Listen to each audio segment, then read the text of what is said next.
Hello, hello, this is Fake the Nation, where we talk about news, we talk about culture, and we follow the lawsuit from Smuckers against Trader Joe's over Uncrustables. I'm your host, Negin Farsad, and I'm so curious to know how jurisprudence will respond to the concept of a frozen peanut butter and jelly sandwich that is crustless. I mean, I've always felt like the legal system needs to weigh in more on sandwiches, and it's finally happening. Today, we'll talk about the Bad Bunny controversy that just won't quit, much like his hips. We'll also talk about the government shutdown that just won't quit, just like Mike Johnson's hips? I don't know. Don't worry about it. We'll also talk about the new ceasefire in Gaza. We'll ask what is zip coding and why is Gen Z so into conservative Christianity. And for all of these discussions, I have just an incredible assemblage of panel. Joining us for the very first time, first of all, I love the premise of this podcast that I will be subscribing to immediately. His podcast is called Troll Hole, and it's about, he has people on, they talk about how they've been trolled, their own personal histories of trolling. It sounds just like a rich vein to tap in the podcast world. He's also a stand-up comedian. You can see it. You can hear his debut album. It's currently streaming wherever you do that. It's called The Supple Harlot, and he is the wonderful Ben Katzner. Hey, Ben. Hello. Thank you so much. I'm here. We're doing it. Let's talk about Bad Bunny. Let's get it. Yes. So excited. The mega pop star that needs a little more attention. Yeah. We're also joined by a regular in the Fake the Nation verse. He is co-host of the podcast Yo, Is This Racist?, which is like the spiritual sister / brother / they them of Fake the Nation. He's a comedy writer. You've seen his work on so many shows, and he is the incredible Andrew T. Hey, Andrew. Hello. Thank you for putting the image of Mike Johnson's hips in my head. I know. I kind of stuck on that. As I was saying it popped into my head, and then I grossed myself out. So, I'm sorry I did it to myself and then to all of us. Before we get into the show, I just want to remind listeners that they can support the show by going to patreon.com/Negin Farsad. And the thing with going to patreon.com/Negin Farsad is that, this is independent media. These are weird times. A lot of rich and famous people are afraid to say the things that I'm unafraid to say. So I don't know. Support independent media by going to patreon.com/Negin Farsad. And now we'll take a quick break.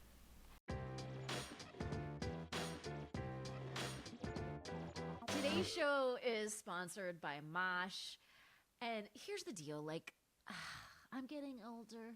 Even though I look fabulous, but I am getting older, and I think more about what I'm eating, how it's affecting me, how it's affecting my brain, my body, my gut, my this, my that. And that's where Mosh bars come into the mix, because they really believe in the old adage, you are what you eat.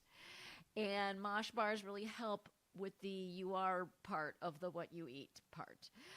So if you haven't heard about them, they were actually on Shark Tank, and they were founded by Maria Shriver and her son, Patrick Schwarzenegger, and they had a simple message, which was to create a conversation about brain health through food, education, and research, because Maria Shriver's dad suffered from Alzheimer's, and that kind of inspired her and her son to figure out ways that other families could deal with the debilitating disease.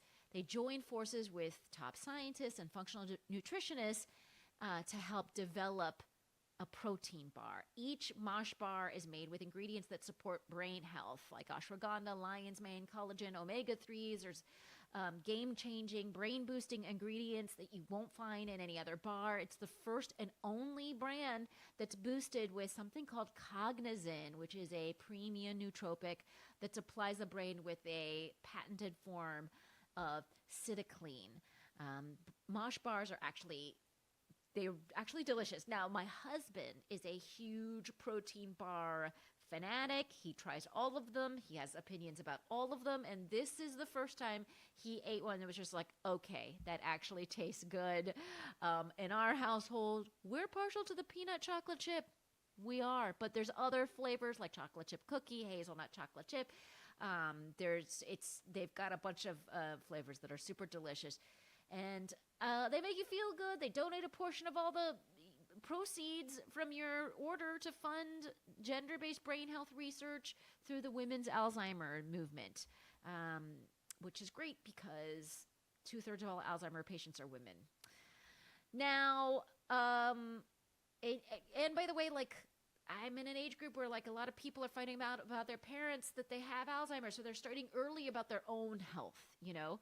So if you want to find ways to give back to others and fuel your body and your brain, Mosh bars are the perfect choice for you. Head to moshlife.com/fakethenation to save 25% off plus free shipping on the bestsellers trial pack, which is the one I first tried, or the new plant-based trial pack.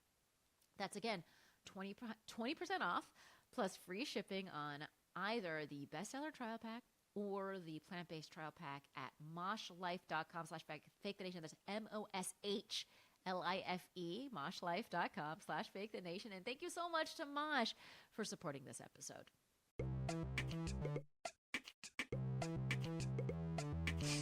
And let's get into it with topic number 1. Bad Bunny is performing at the Super Bowl, and for some reason, everyone has an opinion about it. I guess my question is, why? What is the big deal? Ben, you seem to like be itching to go on Bad Bunny. What are your thoughts?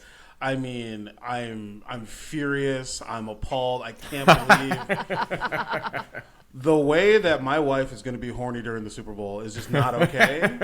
And I think they should have talked to us about that before that. Oh, was that the controversy this whole time? I thought it's because they think he's un-American. Oh, little of both. He's just too hot. He's just too hot. I see. Yeah, I thought we were all coming at it from that angle. Is that not what we're doing here? That's my bad. Sorry. Certainly, what Turning Point thinks is too much, too sexy, too sexy, too sexy. But he is Puerto Rican. He's been critical of Trump.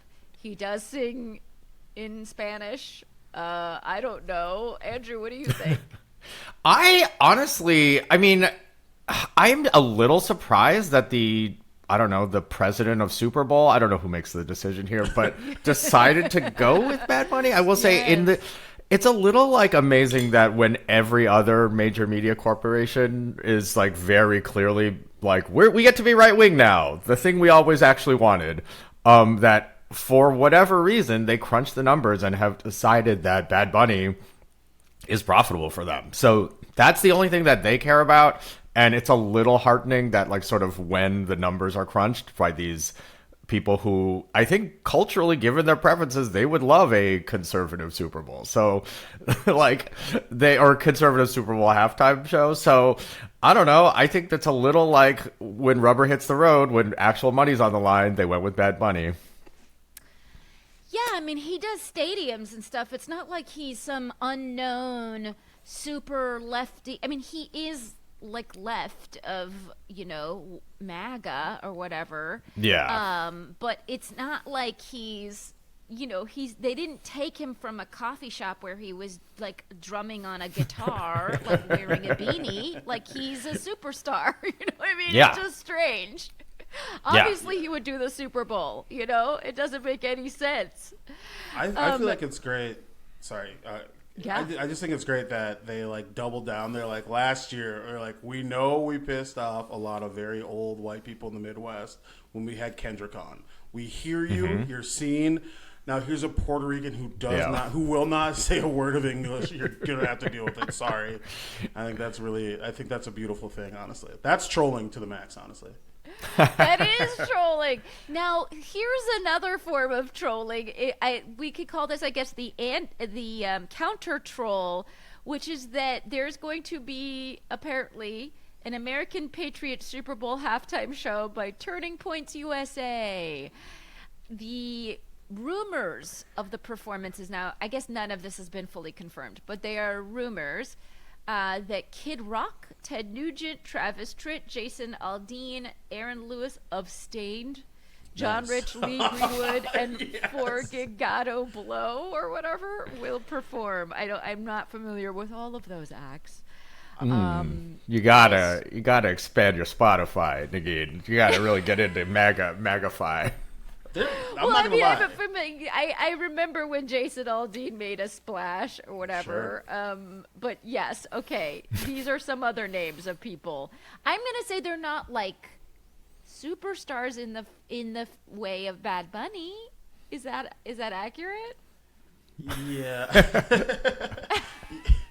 I mean, raw sex appeal though. You gotta call it a coin flip. You gotta give it to Ted Nugent on raw sex appeal. I'm trying to like choose my words so carefully, just because I know. they are very different than Bad Bunny. That is true. What I will say is like I'm gonna tune in to this. I'm gonna watch both halftime shows. Okay, I'm gonna watch the Super Bowl one, see what that one's like, and then I want to see what a Turning Point halftime show is like. I'm assuming it's just the national anthem and then like a Charlie Kirk memorial. I don't really know what it's gonna be, but I think that I genuinely do want to see what they come up with. And how many like middle fingers to like a multicultural flag that will be thrown that day? I mean, I kind of I have so much, I guess, maybe confidence, maybe overconfidence in any time culture goes head to head with anytime there's like a MAGA thing. I think specifically just because we're all more in comedy than anything else. Like anytime they try to do like conservative late night, the Gutfelds of the world, but always, I'm just happy to let the competition. This is like the time I'm most capitalist, where I'm just like, yeah, let's go. Like, let's see what happens. I'm just like, I just have confidence that no one really wants to watch this in the numbers that they think. And that like, I'm just happy to have it be a competition. I'm very, maybe overconfident. I don't know. Well, I feel like every time I'm on this show, I write a check that like our side can't cash, but. No, but I mean, I think you're right just in general, like, because I feel like those artists are just not as famous, you know, whatever. Yeah. But like, I also think that, you know, you mentioned Gutfeld and stuff like that. Like, Gutfeld has pretty high ratings. Now, granted, it's on a different time slot, so it's sort of unfairly pitted against late night shows. It has no competition in that time slot for like late night. And if you ever watched it, it's very nominally comedy. I mean, it's like a lot of them say really just like serious things, and then some of them will say something, whatever, sort of funny, and then like so I think you're right.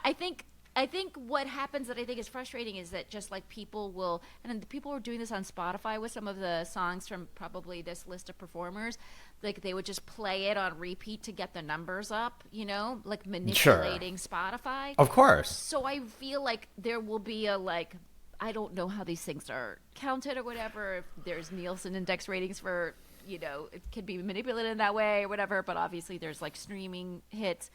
But I'm sure some people will just watch it out of spite because of, I don't know, even though like the actual Super Bowl thing will probably be more fun in front of a lot more people. I think there's a nice thing with that though. Look, I mean, obviously numbers can be manipulated. Speaking of trolling, right? You can turn anything into the number you want online, but it's just a little bit the same as like when conservative Christian movies like break the top 10 and then it's revealed that like churches just bought out every screening and then most of the screenings were empty or like given to people for free or whatever.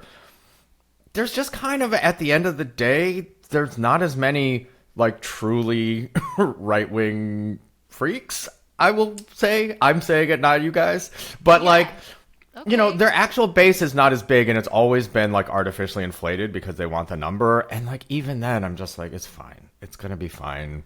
Yeah, I think actually one takeaway I like about your reaction, Andrew, is I think the note here is for us all to be cool, calm, and collected, and like not get our panties in a bunch because of fucking Bad Bunny and whatever the controversy is around him, which is like fake and who cares.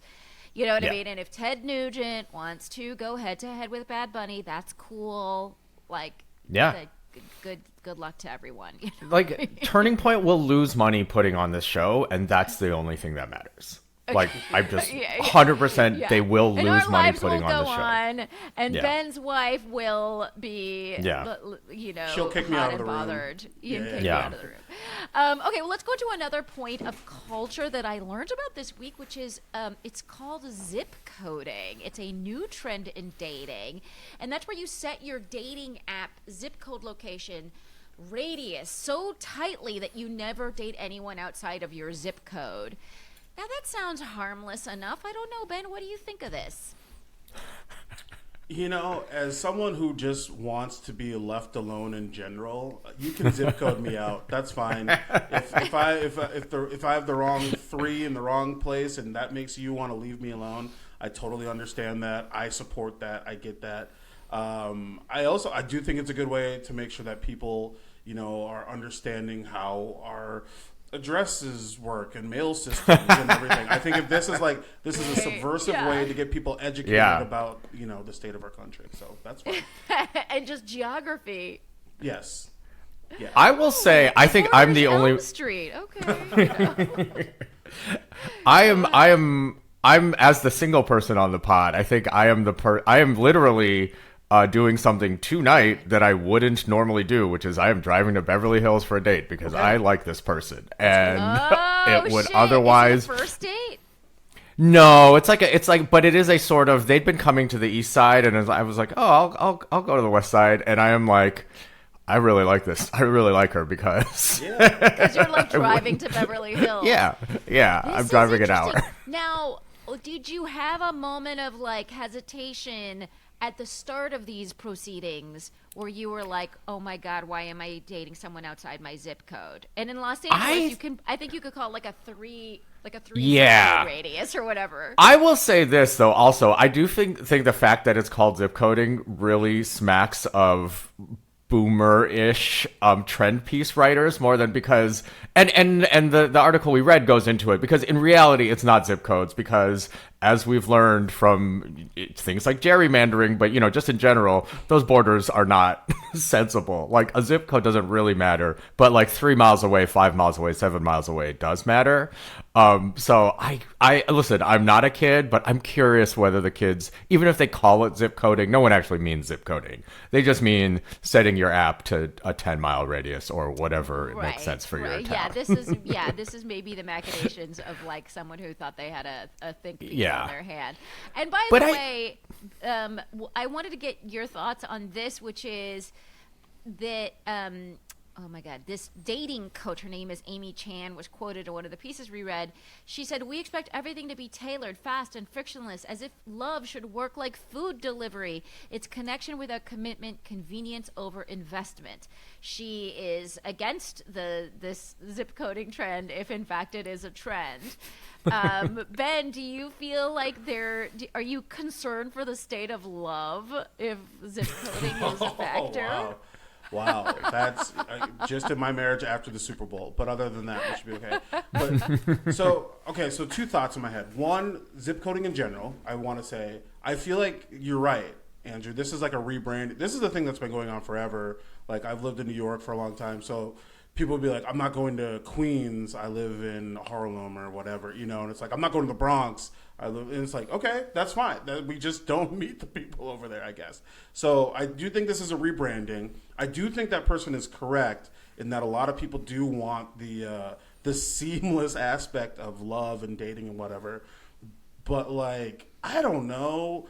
Isn't it kind of fun to get hurt a little bit? Isn't it kind of isn't it character building to be like, wow, 2018 was a bad year, and just for me personally, isn't it cool to have those like emotional scars, and then you meet someone who like heals you a little bit, and I like it when it's messy. I like it when it's a little bit disconjointed. I think it's okay to be hurt every now and then. Right. Yeah. And well, in fact, I mean, I think like you should spend a lot of time being hurt before you settle down. And mostly. Like maybe you get healed in Beverly Hills, know. Exactly. Thank you. That is classically what they say. And Andrew, we're all rooting for you to get healed in Beverly Hills, just so you know. Faith the Nation listeners are into this date. Let's take a quick break, and when we come back, there's more. And we are back, and we're ready for topic number 2, politics. You guys, the government is still shut down. As we tape, we're on the 15th day of the shutdown. But my question is, I guess, has this pierced your everyday life in any way? Does anyone around you kind of care? It feels like the slowest of burns on my end, but I don't know. What are you guys witnessing? I have a good friend who works for the federal government, so they are feeling it immediately. However, I guess it's a little self-selecting because anyone who I might be friends with who works for the federal government has been conflicted about even working there for the last year. So they're a little like, oh, it's a nightmare, but it's been a nightmare. I mean, I think as usual, my biggest fear is that the Democrats will cave. I'm just like, don't cave. Government is good. People will see that you are right. And I'm starting to say you when I refer to the Democrats, but just know that I'm to the left of them. Yeah. But yeah, it's just this is where we see what government does, and the proposition from Republicans is government is useless, government is bad, and the general proposition from the left is that it is not, and this is the rubber meets the road on that, and just don't cave, please don't cave. Ben, what do you think? Okay, so for me personally, the only thing that has been an issue is that I've been thinking about getting a passport. And I'm not sure. It's a real Schrodinger's passport situation. I'm like, I haven't gone to try to get it, so I don't know if I can't get it. I haven't called anyone or whatever. I have some forms that I need to fill out. So, it could be a problem for me. But outside of that, I generally live a life in which I get to stay away from people in government, and that sounds like I live in the woods. That's not what I mean. But I just polishing your rifles. Yeah. I know. Are there barrels of grain behind you? Yeah. I used to work in government, and I mean, I'll speak for myself personally. I feel like I was shut down every day. Emotionally, I was not doing anything work-wise. So there are a lot of people there who I'm sure are feeling the pain of this, and I feel for those people. But it has not really personally affected me in a way I really thought it would. I was flying. I was like, well, is this a thing? Yeah, it's interesting because the first round of paychecks that was supposed to go out to military was going to be halted or whatever, not go out to military. The Trump administration did some sort of workaround where the military still got paid. That doesn't mean civilians who have been furloughed are still not getting paid. Yeah. So that sucks. And then, there has been nationwide flight delays. They closed taxpayer helplines in the IRS. So if you're trying to do that, that's going to be a problem. If you're trying to get an approval at the EPA for some sort of permitting, it's going to be a hard time. The transportation department has the same approval slowdowns.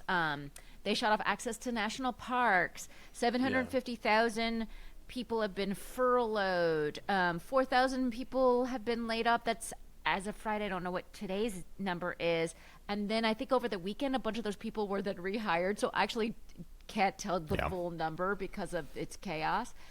But one of the things that I heard about a lot from friends was a letter that they got from their insurance company saying your coverage will be removed, or your premiums will be increased by a shit ton by 2026 if they don't do the extension of the Obamacare benefit, and that kind of freaked a lot of people out. So that, I think, is what I've seen on my end just from people, but it's not like, the fucking price of eggs. It's not like that thing that everybody, this a little bit more of a concrete today thing. It's in a year from now, at some vague point in the future, you will be fucked. But it's harder when it's you're fucked right now, So I feel hopefully the future tense of the fuckedness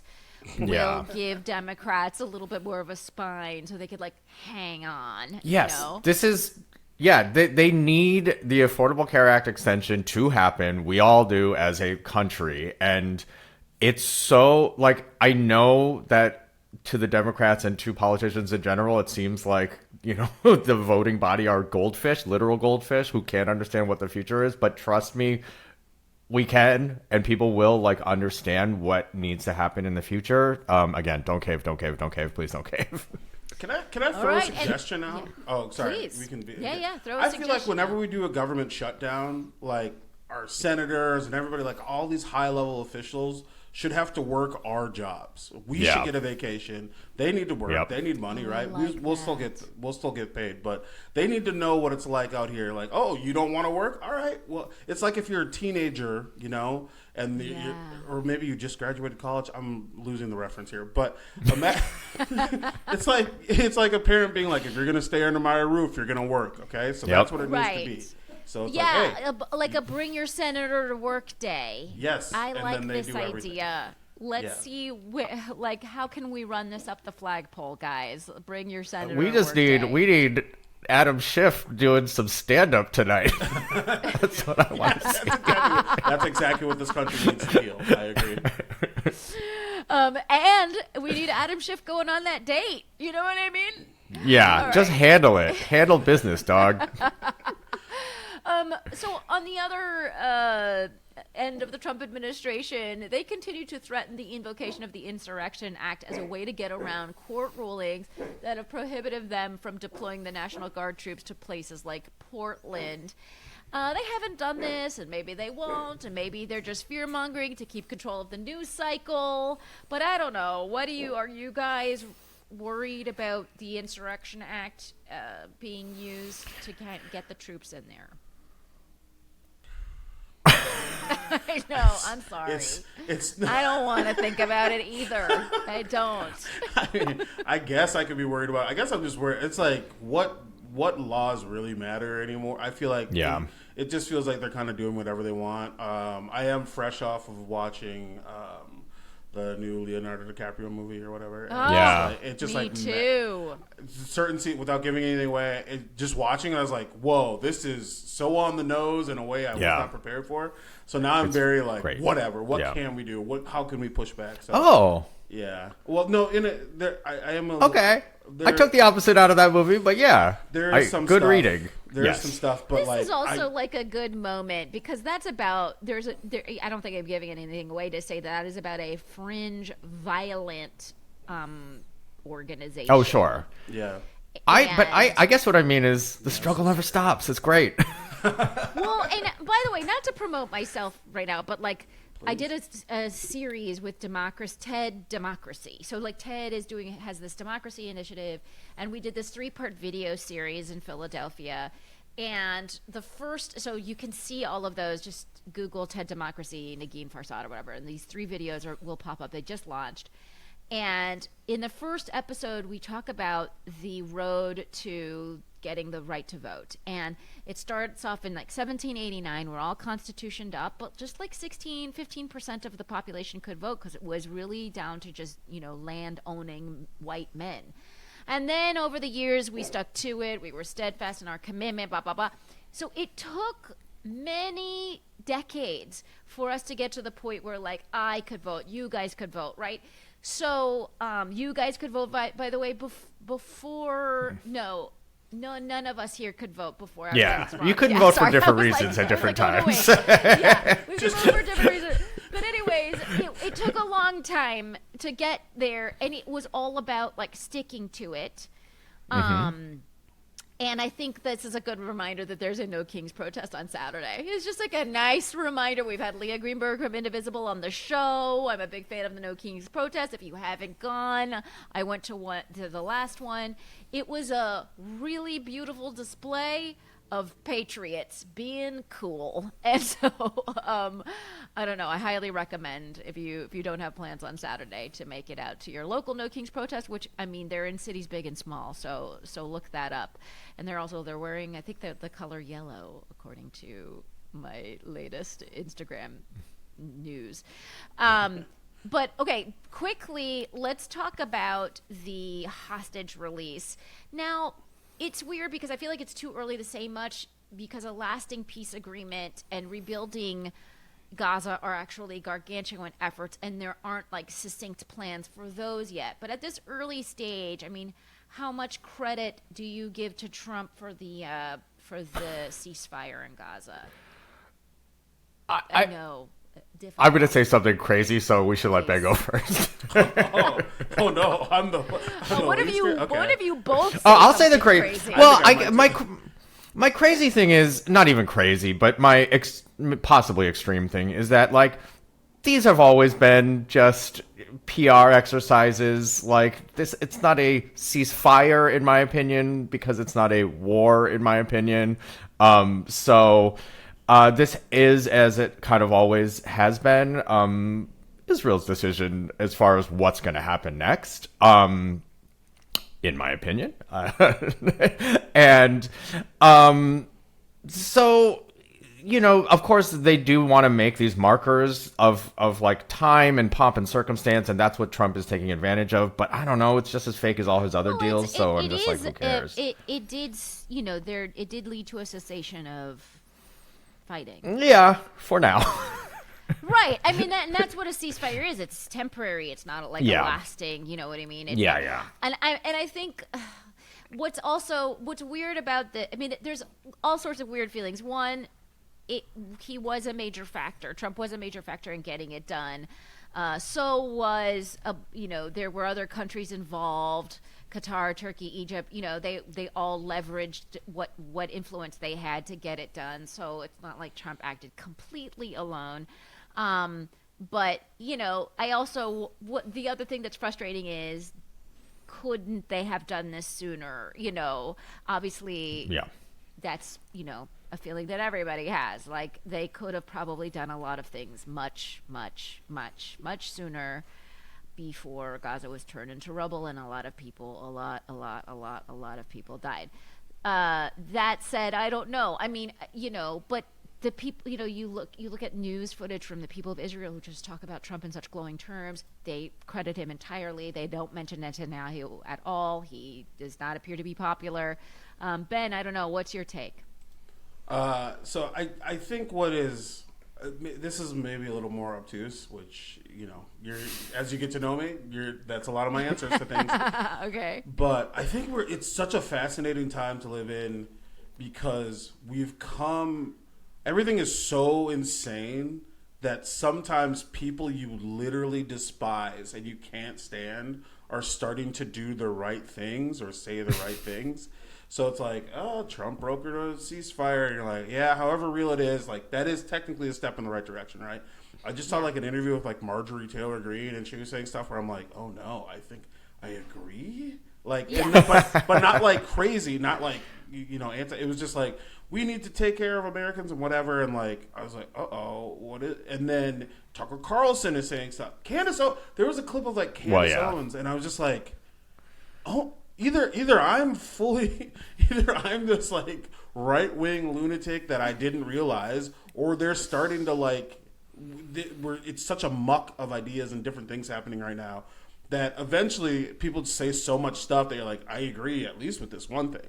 Yeah. So it's fascinating to like watch from the outside. Do I think they're gonna be like? Do I think people will stand on this in like a lasting, steadfast way? Probably not, but. It is interesting now to be like, hey, there's at least a clip of you. It's like when they had Rogan. They there's a couple different Rogan clips going on, but there's one where basically he was like echoing a lot of like leftist socialist ideas and everything, and he'd be like, how was this guy? How was he this guy? And now he's this guy, and it's like we're in that world right now where it's like, oh, yeah. Typically right wing people are just saying stuff where I'm like, I actually kind of agree with this like humanistic view of this thing.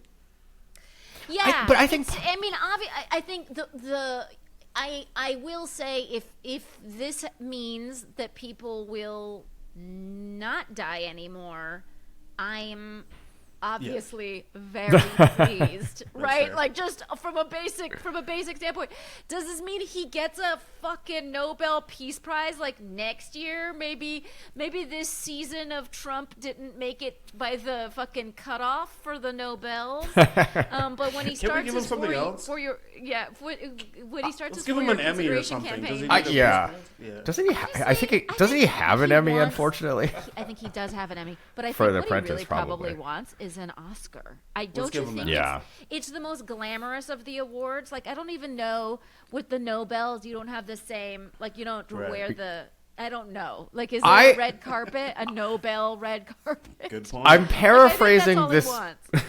I'm paraphrasing this bit from Blue Sky, but I'm sorry, I don't remember who said the basic idea, which is where Trump is right now. You could make an AI video saying he won an Oscar, put him on a red carpet, and he would not know the difference. And we should just do that. Just tell him. Just tell him it happened. Right. Like, gotta try it. Yeah, you could have one of those announcement videos where like Scarlett Johansson reads the list of nominees or whatever, and like start there. And just no problem.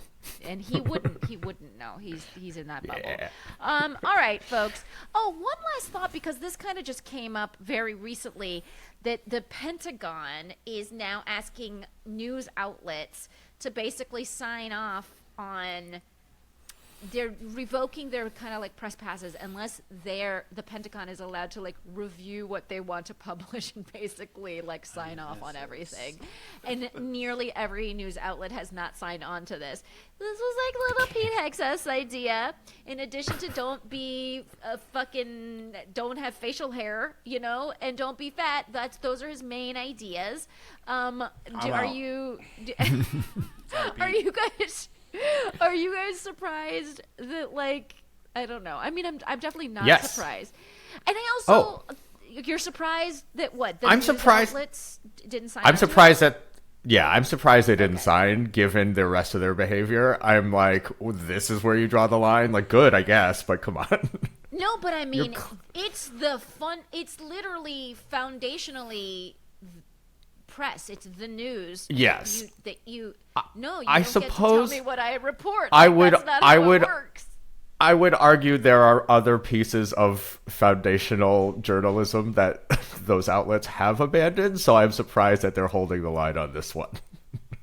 This is just so saying. Fucking because this is like, will you just report the propaganda from Yes. the Pentagon? Yes. And they're like, But- no, we won't.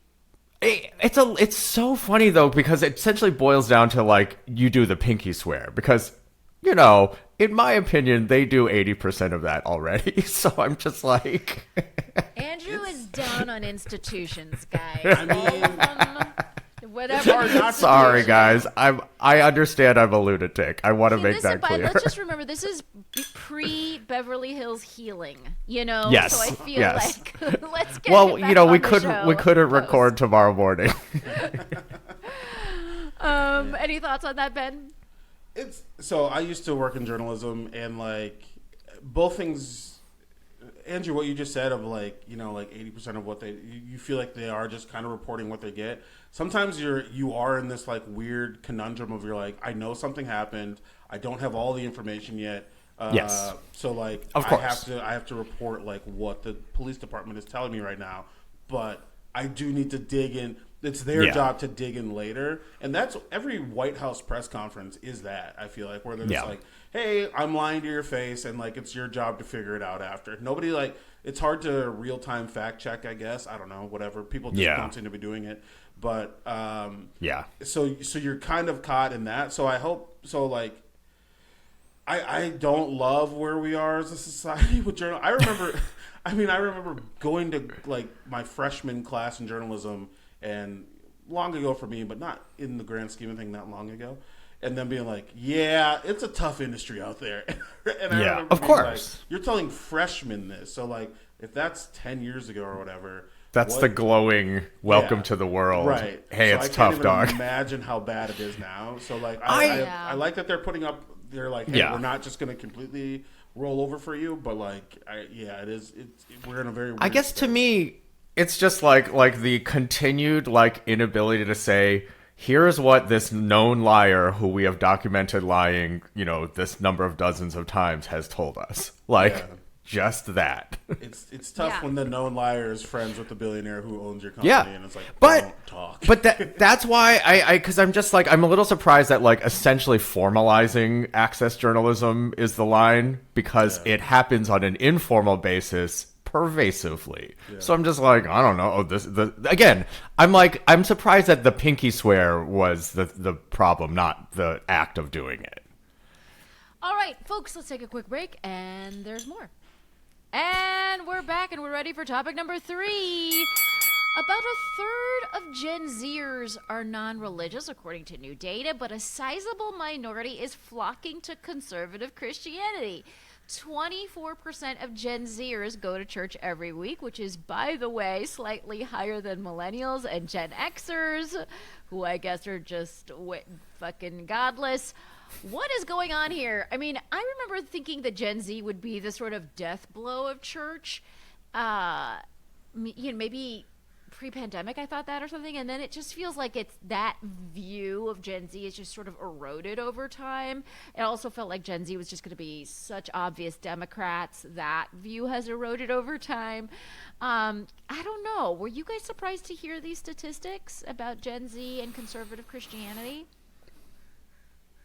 I mean, sometimes it's weird. It's interesting because these kids are growing up in a time where it's like, we all three of us were around 9/11, Y2K-ish or whatever, where you're like, you have these big things, you're like, whoa, that's a lot. I can't believe I'm getting through that. Now it feels like every day is one of those things where there's like something terrible happening. And I could see a lot of people being like, there's got to be something better than this. There's got to be something bigger than this. Now, do I love that it's like leaning conservative Christian or whatever? No, but maybe the music has gotten better. Maybe they're dancing more. Maybe they're having more. Maybe that's where they're having less sex already. So they're like, I don't know. Maybe we should go to church to go along with it. Maybe it makes sense. I am curious. Again, I'm down on journalism and think piece writers, but because the article we read was saying like they're slightly more conservative. I do think it is like the desire to make broad prognostications about a generation that is a little bit maybe in danger here. Because I would just say they're slightly more conservative or slightly more religious. I would argue, I don't have the number right in front of me, but also they're also slightly more apt to identify as like a socialist or I just think like it's pretty clear that the generation is much more polarized. And so but I do feel like there's a preponderance of like, they're more going to church, so they are more conservative. And I wonder if the real trend is like they're just more different. Or they're telling us they're more different because they're all on the TikToks and the whatevers. Right. There's just a lot of like chatter about what they are and are not, which I wonder. Yeah, which I do think is like a lot of like prognostications about the wide sweeping generalizations about a generation that may or may not be useful ultimately. Though I do think like the 2024 election results and broken down by age group are like not fantastic for how I think I thought that generation would behave. But I mean, I'm sort of with you, Ben, in that, like, I'm not anti-church. In fact, I think that church has offered, a sustained kind of support community for a lot of people. It has been a social space for a lot of people. It has been a singing space for a lot of people. There's a lot that church, it's not like a spiritual grounding or just about becoming some kind of like, polemical biblical person. It's like about literally having friends. And if church helps that happen, I think that's a net good. I think the sad thing for me personally is a church that is like women need to submit, right? Which is the sort of like Charlie Kirk. We talked about the Charlie Kirk Women's Conference when he did that a few months ago or several months ago before his death. And one of the things that I just found so upsetting about that entire enterprise was using Christianity to be like, women should submit to their husbands. I don't think that's good. And so so the thing that's interesting is I think church is great. but churches come in different shapes and sizes. And some churches are like, I think, just like nicer than others. And I don't even need people to be as liberal or anything as me. You know, that's fine. You want to be more traditional about this or that or whatever. I don't really care. But I do like, you know, personally don't like it when they're like, and also bigotry's fine. That's actually not Christian, you know? So I think that's part of my thing is like, the weird cover that some people use to let Christianity be a hateful doctrine, and it isn't. Yeah. I'm a Muslim. What do I even know? I don't actually know very much, okay? But this is my understanding. That's such a funny proclamation. Just be like, I have no idea, actually. But I think that's the thing that is maybe a little more alarming in the article that we read, which is it's not so much that they're going to more church. It's they're going to more of these like right-wing, very conservative churches. Right. I think like that's the thing that's like, yeesh. But also I do think it's just so much more polarizing. Like, yes, the like core of white conservatives is becoming more conservative. But again, you know, someone like me who 10 years ago was like, I don't know, I'm like a Democrat. I'm just like, again, I'll save it for other places. But I've become much more polarized, and so has everyone. But part of it is just becoming more aware and having more community and like learning more things. So I mean, though so one of the things that I feel like is a draw for like any kind of community building is this notion that they're a persecuted minority. Like, sure. If you find people that you're like, hey, they're kind of out to get us. They don't like conservative Christians. We're conservative. We need to band together, and it kind of strengthens your bond when you feel like you're in the trenches with other people. It makes movement building, like in that sense, kind of like stronger. But it makes polarization stronger at the same time, right? Yeah. Because you're like, who's out to get you? Why do you think they're out to get you? You know what I mean? Like, relax. And again, coming from a Muslim, you want to speak in tongues, you want to do the what, you want to eat a piece of Jesus in a wafer. I think that's all fine. You know what I mean? It's great. So like but they rile people up into thinking that they're out to get us and they don't want us to thrive or whatever. And I wonder, so my question is, to close out this segment, do you feel like this is sort of the other side of the DEI coin, which was minority groups, everyone's out to get them, nobody wants them to succeed? You know, are we just sort of kind of now seeing another side of that?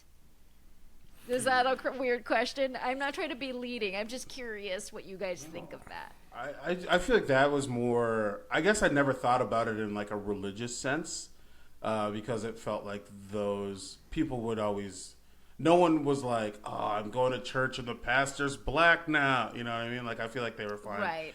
So, but I guess what I am curious about is like, will there be a pendulum shift if Gen Z, which also I have to stop. It feels like so old to be talking about Gen Z because I feel like Gen Alpha is like actually the young, whatever. Yeah. It's weird how quick this goes and how pointless all of it is. But yes. I wonder if there's going to be a pendulum swing. So it's like, oh, they're leaning conservative religiously, right?